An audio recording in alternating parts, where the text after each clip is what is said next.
நாளாக ஜாரா கத்தி கத்தி என் கூட வந்து ட்ராவல் பண்ணா. இன்றைக்கி வந்து வேக்சினேஷன் போட்டாச்சு. போட்டுட்டு வந்து கூட வெளியில் போகணுன்னா அடம் பிடிச்சா எல்லாம் நார்மலாக இருந்தது. அப்புறம் மத்தியானம் போய் ஷெல்ஃபில் போய் துணி ஷெல்ஃபில் போய் படுத்தா சரி பரவாயில்ல படுக்கட்டும்னு எடுத்து விட்டா. அதுக்கப்புறம் நைட்டு வரைக்கும் 9 மணி ஆயிடுச்சு, எந்திரிக்கவே இல்லை.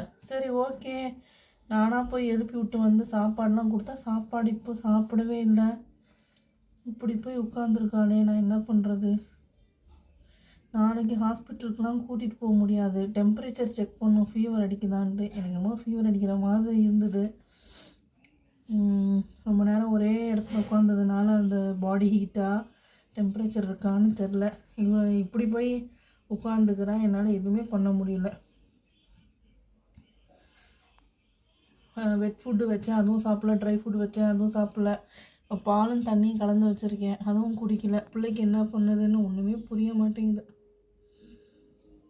ஜாராபா பேபி, ஜாரா பேபி, இங்கே பாரு. வா, ஜில்லுன்னு உட்காராதிரி என் தங்கம். ஷெல்ஃபில் உட்காந்துக்கலாம், வாடா.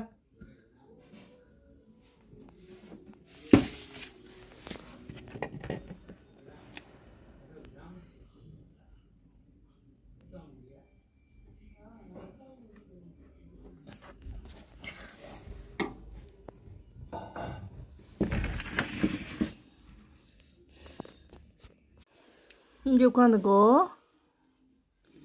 இங்கே உட்காந்துக்கோ. சரி, சரியாக போயிடும். பாப்பாவுக்கு நாளைக்கு பேபி சரியாயிடுவான்னு நினைக்கிறேன். நாளைக்கு காலையில் செக் பண்ணிவிட்டு நானே போய் நேரில் போயிட்டு ஏதாவது மெடிசன் வாங்கிட்டு வரணும். ஏன்னா திரும்பி இவ்வளோ கூட்டிகிட்டு போக முடியாது. கத்தி ரொம்ப கலாட்டா பண்ணுறா. நம்ம ரொம்ப கத்திட்டிங்களா, அதான் டயர்ட் ஆகிட்டிங்களா தங்க பாப்பா?